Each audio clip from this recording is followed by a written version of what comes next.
अस्सलाम वालेकुम नाज़रीन, मैं हूं मंसूर अली खान। अपने ड्रिल चैनल के ऊपर आपको खुशामदीद कहेंगे। पिछले 12 घंटे की आम तीन खबरों के साथ एक दफ़ा फिर आपके सामने हाजिर। आपसे दरख्वास्त, चैनल को सब्सक्राइब करना मत भूलिए, बेल आइकन प्रेस कीजिए। अगर आपको वीडियो पसंद आए उसे लाइक और शेयर ज़रूर कीजिएगा। अच्छा जी, सबसे पहले अब जो कोकेन क्वीन है उस हवाले से मज़ीद इंकशाफात जो हैं वो सामने आए हैं। एक फ्लैट के ऊपर भी वो लेकर गई है और वहाँ से भी जो है वो कोकेन मज़ीद बरामद हुई है। कोकेन के स्टॉक निकल रहे हैं। पता नहीं इतनी कोकेन, मैं तो हैरान होता हूँ कि मतलब पाकिस्तान के अंदर खुलेआम एक तो ये बिक रही थी और इसकी स्टोरेज कितने आराम से हो रही थी, इसको कोई चेक करने वाला ही नहीं था। ये डिटेल्स अभी थोड़ी देर में मैं आपके साथ शेयर करूँगा। लेकिन बेसिकली आज हुआ ये कि 3 रोज़ा जिस्मानी रिमांड के बाद जो है वो आज इसे जुडिशल मजिस्ट्रेट जनूबी की अदालत में पेश किया जाना था, जहाँ पे मज़ीद जिस्मानी रिमांड की दरख्वास्त की जानी थी और इसकी पेशरफ रिपोर्ट भी जो है वो जमा करवानी थी। इसके अलावा इसकी तिब्बी मुआयने के हवाले से भी रिपोर्ट जो है वो पेश किए जाने का इम्कान था ताकि तफ्तीश के अमल को जो है वो आगे बढ़ाया जा सके। दूसरी जानिब जो पुलिस राय के मुताबिक पिंकी को अदालत में पेश नहीं किया गया और सेशन कोर्ट से मिलने वाली जिस्मानी रिमांड जो है वो आज रात 12 बजे ख़त्म हो गया, जिसके बाद मुलज़िमा को 16 मई को अब अदालत में जो है वो पेश किया जाएगा। इसके साथ साथ पिंकी के केस में मुलज़िमा के वकील पीर हिदायतुल्लाह एडवोकेट ने अदालत में अपना वकालतनामा जो है वो जमा करा दिया बाकायदा तौर पर, यानी अब उनका वकील भी जो है पिंकी का वकील भी जो है वो सामने आ गया है। और वकील स्फाई ने बगदादी और दरख्शा थाने के मुकदमात में नुमाइंदगी का इख्तियार हासिल किया है। मीडिया के नुमाइंदों से गुफ्तगू करते हुए उसने क्या कहा, कहते जी पिंकी को 1 मई को लाहौर से हिरासत में लिया गया था, जिसके बाद मिसिंग पर्सन से मुतल्लिक दरख्वास्त जो है वो लाहौर में दायर की गई।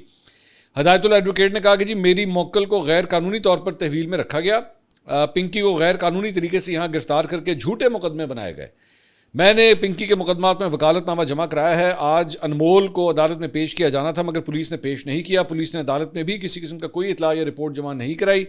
मुलज़िमा के वकील ने कहा कि मुझे मालूम हुआ है कि अनमोल की रात से तबीयत ख़राब है। अनमोल ने मुझसे सांस लेने और किडनी में दर्द की शिकायत की थी। हम अदालत से इस्तदा करेंगे कि अनमोल पिंकी को मजीद पुलिस रिमांड पर देने के बजाय जुडिशल रिमांड पर जेल भेज दिया जाए। अच्छा, आम तौर पे वैसे ख़वातीन के हवाले से थोड़ी सी रिलैक्सेशन भी की जाती है, ये मैं आपको पहले से अभी से बता दूं, तो ये ना हो कि कल को जब हो ये तो आप हैरान होंगे।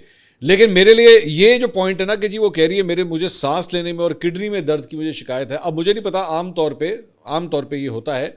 अब जारी बात है जो लोग क्राइम की बीट को कवर करते हैं वो ये बताते हैं कि जारी बात है किसी शख्स को जब आप गिरफ़्तार करते हैं तो पहले आप एक ट्रॉमा में जाते हैं, ठीक है। उस ट्रॉमा के अंदर या स्ट्रेस के अंदर जो है आपको सांस लेने के अंदर जो है वो तकलीफ होती है। तो बहुत से लोग जब गिरफ्तार होते हैं तो वो शुरू के दिनों के अंदर जो है जब तक वो यूज़ टू नहीं होते कि उनको जेल में जो है वो बंद किया गया है या थाने में बंद किया गया है, तो तब उनको ये स्ट्रेस रिलेटेड ये इशूज़ आते हैं। अब ये वो है या कुछ और है, क्योंकि फ्रैंकली स्पीकिंग मेरे लिए एक मैटर ऑफ कंसर्न ये है कि इसकी जान खतरे में है। मुझे लगता है, ये मेरी राय है, मैं ये नहीं कह रहा कि मुझे कोई इन्फॉर्मेशन है, लेकिन मुझे लगता है इसकी जान खतरे में, क्योंकि इसके पास इन्फॉर्मेशन बहुत है और अगर इसने मुंह खोल दिया और इसने नाम लेना शुरू किए तो पता नहीं कौन कौन बेनकाब हो सकता है। तो कौन कौन से वो लोग होंगे जो इतने एक अहम गवाह को जो है वो रास्ते से हटाने की कोशिश नहीं करेंगे, क्योंकि अगर उनके नाम सामने आ गए और मीडिया के सामने फ्लैश होना शुरू हो गए। अभी तो हमने कल आपके साथ वीलॉग शेयर किया था, तो उसके अंदर एक मॉडल और एक अदाकार का नाम जो है वो सामने आया था। सिर्फ एक फीमेल मॉडल और एक अदाकार का नाम जो है वो सामने आया था। मज़ीद अगर नाम सामने आना शुरू हो गए तो फिर किस किस के चेहरे से नकाब उतरेंगे, इसलिए भी ये पॉइंट ऑफ कंसर्न है। दूसरी जानिब जनाब पिंकी की निशानदेही के ऊपर जो है वो एक फ्लैट के ऊपर जो है पुलिस ने जाके छापा मारा। पिंकी को साथ लेकर गए वो, और वहाँ पे जो है वो लाखों रुपए की मालियत की कोकेन वहाँ से बरामद हुई है। बताया जाता है कि जिसकी मालियत जो है तकरीबन 65 लाख रुपए बताई जाती है। और इस मुकदमे के मतन के मुताबिक अनमोल ने दौरान तफ्तीश इंकशाफ किया कि वो कोकेन और दीगर मनशियात बरामद करवा सकती है। उसका कहना था कि उसने अपने ज़ाती फ्लैट में मनशियात जो है छुपा रखी हैं। पुलिस टीम जो है वो पिंकी की निशानदेही पर मनशियात की बरामदगी के लिए रवाना हुई और जब पुलिस मोबाइल कॉम्प्लेक्स के कंपाउंड में पहुंची तो पिंकी ने आवाज़ देकर वहाँ पे गाड़ी रुकवाई। पुलिस के मुताबिक मुलज़िमा पुलिस टीम को लेकर अपने फ्लैट तक गई, जिस पर ताला लगा हुआ था। कांस्टेबल की जानिब से ताला तोड़ने के बाद जैसी टीम अंदर दाखिल हुई तो पिंकी जो है सीधा पूरी टीम को जो है वो बाथरूम के अंदर ले गई और बाथरूम में उसने वहाँ पे जो है वो कोकेन की पूड़ियाँ जो है वहाँ पे छुपाई हुई थी, जिसका मजमूई वज़न जो है बताया गया 228 ग्राम बताया जाता है। जबकि वहाँ से मनशियात की 7 खाली डबियाँ भी जो हैं वो मिली हैं और पिंकी ने तस्लीम किया कि मनशियात उसी की हैं, जिसके बाद उसके खिलाफ कानूनी कार्रवाई का बाकायदा जो है वो आगाज़ किया गया है। इसके अलावा पिंकी के खिलाफ जनाब लाहौर में दर्ज एक और मुकदमा भी जो है वो सामने आ गया है और उसके खिलाफ दर्ज मुकदमे की तादाद जो है अब 4 हो गई है। एक एक करके रोज़ की तादाद से जो है एक एक करके मुकदमे जो है वो सामने आ रहे हैं। ये चौथा मुकदमा जनाब 2024 में दर्ज हुआ था और ये मुकदमा मुलजमा साबरा बीबी के खिलाफ दर्ज किया गया था। मुकदमे के मतन के मुताबिक मुलजमा से 20 ग्राम कोकेन बरामद हुई, जिसके बारे में पिंकी ने बताया था कि उसने ये मनशियात कराची में इस मुलजमा ने, साबरा बीबी ने बताया था कि उसने ये मनशियात कराची में पिंकी से ली थी। पुलिस ने यह भी बताया कि पिंकी को इस मुकदमे में भी इश्तिहारी नहीं किया गया। आप अंदाज़ा कीजिए कि नामजद हुआ है मुलजिम, आ नहीं रहा, मिल नहीं रहा, पुलिस का जो स्ट्रक्चर है वो बुला रहा है उसे बार बार, लेकिन इसके बावजूद वो नहीं आती और इसके बावजूद आप उसे इश्तिहारी भी करार नहीं देते। कैसा निज़ाम है, आप अंदाज़ा करें ज़रा। इसके साथ साथ पिंकी को मुबैना तौर पर करोड़ों रुपए रिश्वत के एवज बचाने और इश्तिहारी करार ना देने पर लाहौर पुलिस में भी अब बड़ा एक्शन जो है वो शुरू हो गया। मैं अभी आपको शुरू में क्या कहा था, बड़े बड़े नाम, बड़े बड़े बुर्ज उल्टेंगे जनाब। तो अब लाहौर के अंदर भी ये काम शुरू हो गया है और वज़ीर आला पंजाब मरीम नवाज़ के खुसूसी हुक्म पर एक आला सतही तहकीकाती कमेटी कायम कर दी गई है, जबकि माजी में पिंकी के केसेस पर मामूर रहने वाले तमाम तफ्तीशी अफसरान को फौरी तौर पर तलब कर लिया गया, लाइन हाजिर कर लिया गया। जनाब इन तमाम पुलिस अफसरान को आ जाओ भाईयान, कौन कौन इससे जुड़ा हुआ था और किस किस ने जो है वो इसको ढील दी। तो डीआईजी इन्वेस्टिगेशन लाहौर ज़िशान रज़ा ने वज़ीर आला के अहकामात की रोशनी में SPSRO की सरबराही में खुसूसी कमेटी तश्कील दे दी है। ये कमेटी लाहौर शहर के तमाम थानों में पिंकी के खिलाफ मौजूद 12 साल रिकॉर्ड की बारीक बीनी से जांच पड़ताल करेगी।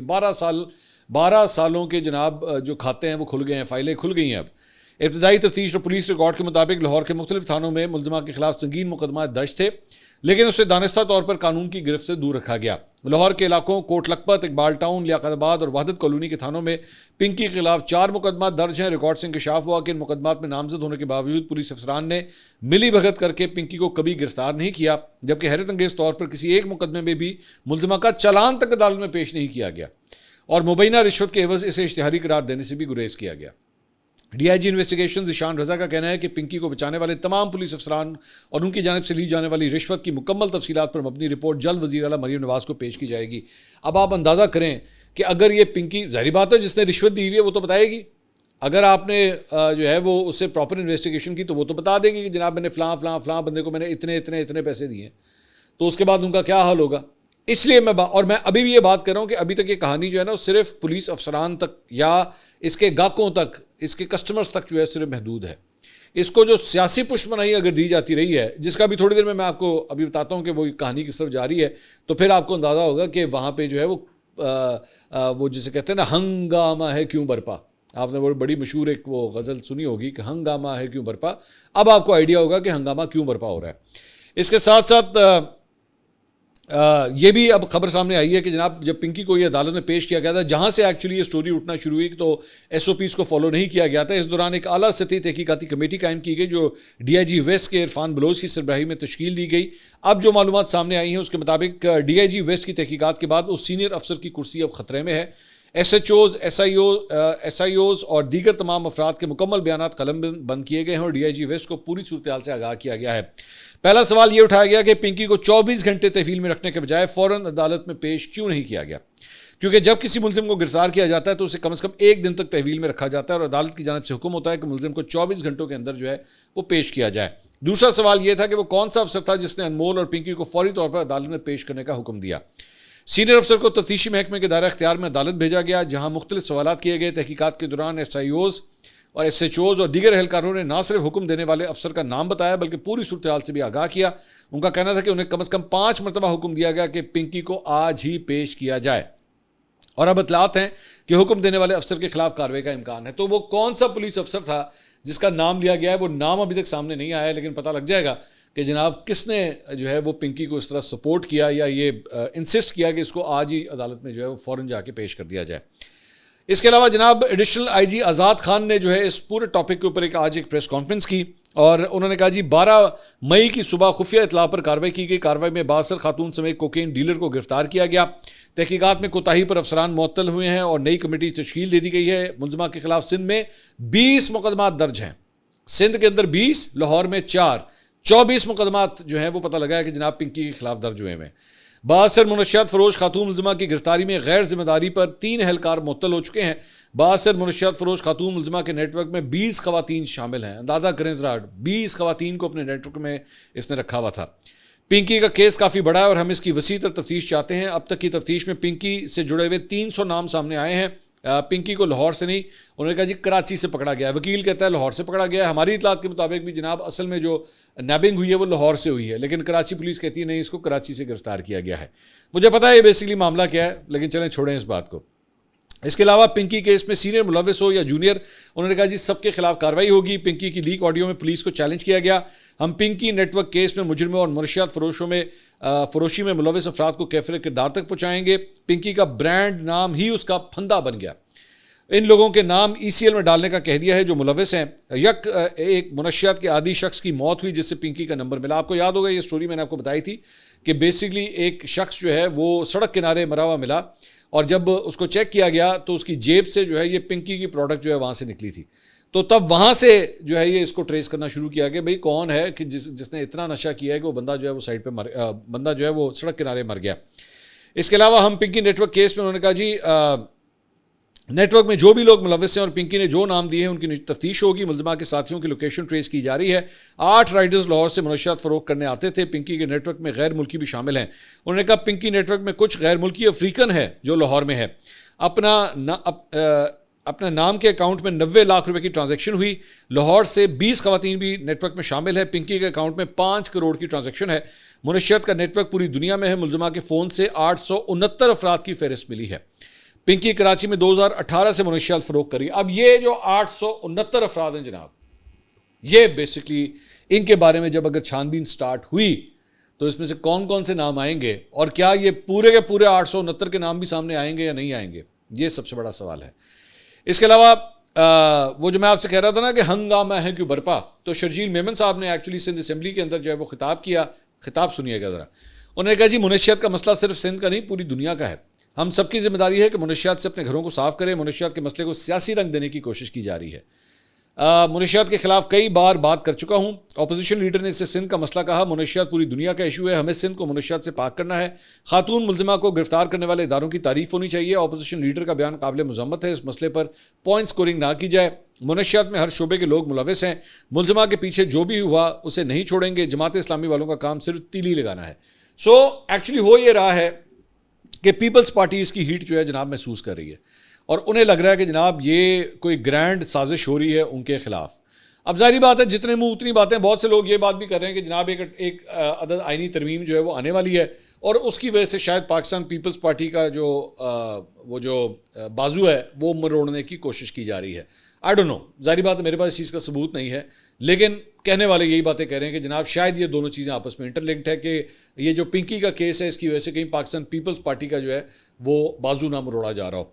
महमूद खान अशरफजई साहब opposition leader in the national assembly, उन्होंने कौमी असम्बली से खिताब किया। उन्होंने कहा मैं महमूद की हैसियत से जो ओहदा मेरे पास है उसकी हैसियत से इंतहाई नरम अल्फाज में आपसे कहता हूँ। नंबर 1, हुकूमत वाज़े तौर पर बताए इमरान खान की मुलाकात कब होगी। नंबर 2, इमरान खान की मर्जी से फैमिली की मर्जी के अस्पताल इलाज करवाना है या नहीं।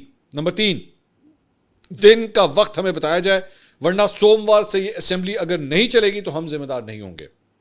मुल्क में पिंकी मिंकी हो रही है। पीपल्स पार्टी के हाथ मरोड़ने की भी बातें हो रही हैं, जो मैं अभी आपसे कह रहा था। हम सियासी कारकुन देख रहे हैं कि ये पिंकी मिंकी जो हो रही है ये आपकी पार्टी का हाथ मरोड़ने की साजिशें हैं। हम इन 3 दिनों में अकाबरीन का इजलास बुलाएंगे। अगर हुकूमत का यही रवैया रहा फिर सोमवार के दिन ये पार्लियामेंट ना चली या कोई हंगामा था तो इसके जिम्मेदार आप लोग होंगे। वो जो मैं आपसे कह रहा था ना, हंगामा है क्यों बरपा, अब आपको अंडरस्टैंड कर रहे हैं आपके बेसिकली इसके ताने बाने जो हैं वो एक्चुअली कहाँ पे जा रहे हैं। अब क्या एक्चुअली पिंकी क्या कोई सियासी अफराद के साथ भी मुलविस थी या नहीं, this has not come forward up till now. अभी तक तो ये बात है, अब तक तो बात जो है वो पुलिस अफसरान के हवाले से चल रही है जी, रिश्वत दी, रिश्वत की वजह से रिलैक्सेशन मिल गई। क्या कोई सियासी जमात या सियासी रहनुमा भी इसके पीछे मुलविस थे या नहीं, ये सबसे बड़ा सवाल है। इसके अलावा जनाब इमरान खान और बुशरा बीबी के खिलाफ 190 मिलियन पाउंड केस में अहम पेशरफ सामने आई है। इस्लामाबाद हाईकोर्ट ने 190 मिलियन पाउंड केस में इमरान खान और उनकी अहलिया बुशरा बीबी के वकला को 20 मई तक दलाइल के लिए हतमी मोहलत दे दी है। चीफ जस्टिस सरफराज डोगर और जस्टिस मोहम्मद आसिफ ने इस हवाले से तहरीरी हुक्म जारी किया जिसमें कहा गया कि सलमान सफदर ने इमरान खान और बुशरा बीबी से हिदायत लेने के लिए इल्तवा की दरख्वास्त की और नायब ने सलमान सफदर की इल्तवा की दरख्वास्त की मुखालफत की। अदालत ने कहा कि उम्मीद है फरीकैन जानबूझकर समात से गैर हाजिर नहीं होंगे और ना ही गैर ज़रूरी इल्तवा मांगेंगे। हुक्मनामे में मजीद कहा गया कि आज की समात में दलाइल के बजाय सलमान सफदर ने कमज़ोर वजूहात पर इल्तवा की दरख्वास्त दायर की है। यह भी हकीकत है कि मरकजी अपीलें सलमान सफदर की जानिब से दायर की गई थी कि इसकी हसासियत और अहमियत की वजह से आखिरी और हतमी मोहलत दी जा रही है। अदालत ने कहा कि सलमान सफदर तमाम जरूरी इकदाम कर लें और आइंदा समाअत 20 मई को अपीलों पर दलाइल दें। इसके अलावा एक क्लिप जो है वो पिछले एक दिन से जो है वो काफ़ी वायरल हुआ है, और वो है पाकिस्तान पीपल्स पार्टी के चेयरमैन बिलावल भुट्टो साहब का, जो एक मीडिया टॉक के दौरान वहाँ पे बैठे हुए थे, प्रेस कॉन्फ्रेंस के दौरान, तो वहाँ पे उनकी पार्टी की रहनुमा शाजिया मरी साहिबा जो है उनके साथ मौजूद थी। ये आप स्क्रीन के ऊपर देख रहे हैं। अब इस दौरान एक सहाफ़ी ने सवाल किया कि बाज़ वुज़रा की जानिब से बेनज़ीर इनकम सपोर्ट प्रोग्राम को सूबों के हवाले करने का मुतालबा किया जा रहा है। इस पर बिलावल भुट्टो ज़रदारी ने पूछा, ये बात किस वज़ीर ने कही है? अभी वो इसका जवाब आने लगा था, तो उसके ऊपर शाजिया मरी साहिबा जो बिलावल भुट्टो साहब के साथ मौजूद थी, उन्होंने मुदाखलत करते हुए कहा कि यह बयान खेलदास कोहिस्तानी की जानिब से दिया गया है, जिस पर बिलावल भुट्टो ने उन्हें डांटते हुए मुखातिब करते हुए कहा कि मैंने आपसे नहीं पूछा। इस पर शाजिया मरी ने माजरत करते हुए वजाहत दी कि वो सिर्फ मालूमात फराहम कर रही थी, और जिस पर बिलावल भुट्टो ने उन्हें सरजरिश के अंदाज में कहा थैंक यू, मतलब काफ़ी गुस्से के अंदर उन्होंने कहा।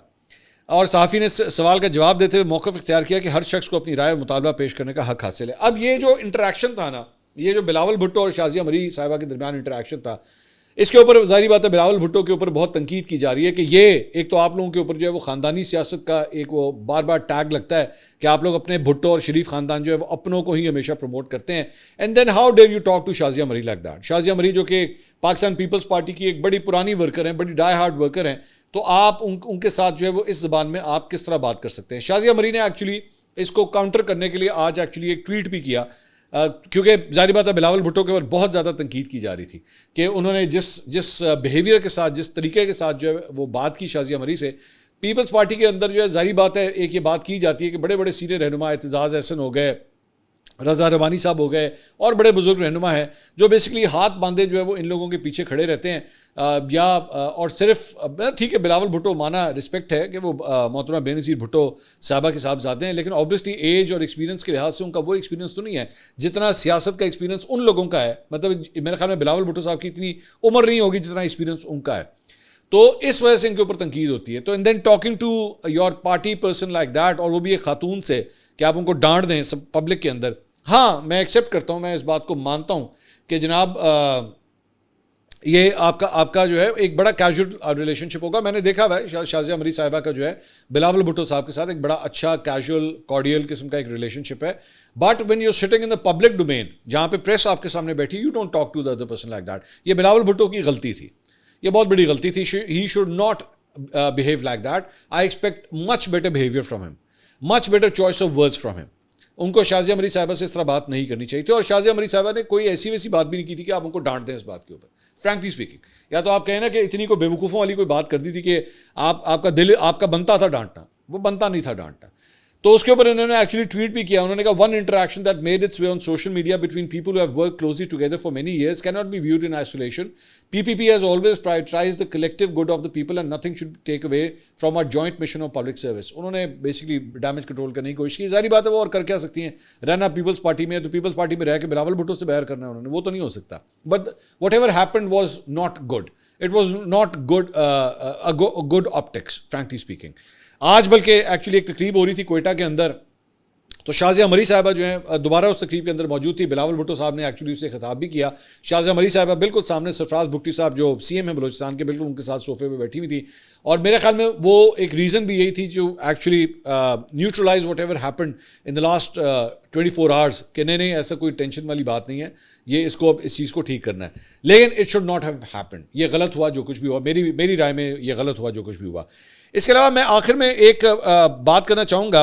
रिसेंटली पाकिस्तान स्पोर्ट्स बोर्ड के साबिक DG हैं यासिर पीरज़ादा साहब, वो 22 माह DG के ओहदे के ऊपर रहने के बाद जो है अब ट्रांसफ़र हो गए हैं। अब आप जानते हैं मेरा स्पोर्ट्स के साथ बड़ा एक गहरा ताल्लुक है, but I want to commend, I want to say कि क्या ज़बरदस्त काम किया उन्होंने इस 22 माह के अंदर।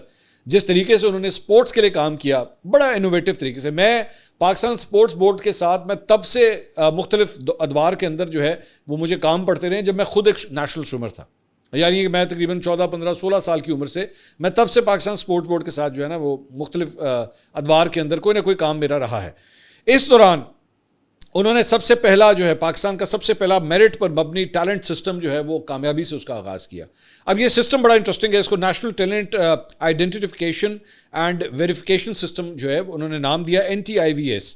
और इससे बेसिकली होता ये है, मतलब ये सिस्टम क्या उन्होंने बनाया कि पाकिस्तान की तारीख में पहली बार 12 से 25 साल तक की उम्र का कोई भी नौजवान पाकिस्तानी एथलीट तमाम 30 से ज़ायद खेलों सवाए क्रिकेट के, obviously cricket Pakistan sport board के अंडर आता नहीं है, तो उसमें जो है वो पाकिस्तान स्पोर्ट बोर्ड की वेबसाइट के ऊपर जाके अपने आप को रजिस्टर कर सकता है कि जनाब मुझे मौका नहीं मिल रहा, मेरे अंदर ये टैलेंट है और मुझे इस टैलेंट की बुनियाद के ऊपर जो है या सिलेक्ट किया जाए या ट्रेन किया जाए या मुझे सही लोगों से कनेक्ट करवाया जाए। आपको दूर देहात के अंदर जो है ऐसा ऐसा ज़बरदस्त टैलेंट आपको मिलता है, लेकिन उसको ग्रूम करने वाला कोई नहीं होता। तो पाकिस्तान स्पोर्ट्स बोर्ड के अंदर उन्होंने इस सिस्टम को जो इंट्रोड्यूस कराया, विच इज़ वेरी गुड, ताकि वो जो हिडन टैलेंट्स हैं उनको ग्रूम करके जो है आप आगे लेकर आए ताकि वो कल को पाकिस्तान का नाम रोशन कर सके। This is what Yasir Peerzada did. इसके अलावा इस मुद्दत के दौरान जो है उन्होंने गवर्नेंस और इंस्टीट्यूशनल रिफॉर्म्स जो हैं वो उन्होंने इंट्रोड्यूस कराए, इससे पहले कभी नहीं हुए थे, इनके टेन्योर के अंदर सब कुछ किया गया। कोड ऑफ एथिक्स और गवर्नेंस पाकिस्तान का पहला एथिकल फ्रेमवर्क जो है स्पोर्ट्स के लिए जो है उनकी जानिब से बनाया गया। इसमें सबसे इंटरेस्टिंग बात ये मैं ये समझता हूँ एक स्पोर्ट्समैन होने के नाते, पाकिस्तानी स्पोर्ट्स का एक बहुत बड़ा मसला जो है वो एज फ्रॉड है। यहाँ पे 2 नंबर तरीके से जो है वो अपने कागजात बनवाए जाते हैं, ठीक है। बच्चा 2 साल का होता है तो फिर जाके उसका बर्थ सर्टिफिकेट बनवाया जाता है कि जी आज पैदा हुआ है। अब इसमें होता क्या है, ये है छोटी सी टेक्निकलिटी, इसमें होता क्या है कि बच्चे को आपने 2 साल जो है ना पीछे ले गया। अब वो बच्चा जब बड़ा होता है, लेट्स से वो 10 साल का है, ठीक है, वो 10 साल का होकर 8 साल के बच्चों के साथ कंपीट कर रहा होता है, 12 साल का होकर 10 साल के साथ कंपीट कर रहा होता है, 14 का होकर 12 के साथ, 16 का होकर 14 वालों के साथ, 18 का होकर 16 वालों के साथ।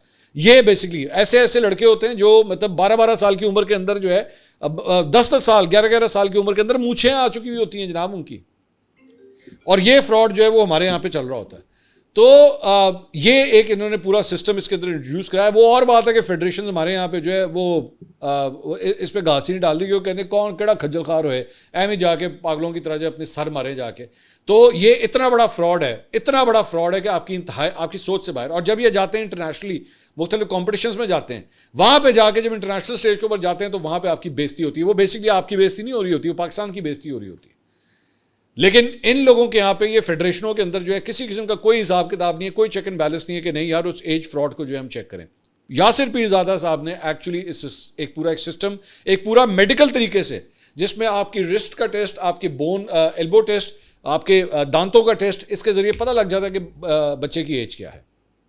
ये सिस्टम जो है उन्होंने इंट्रोड्यूस कराया।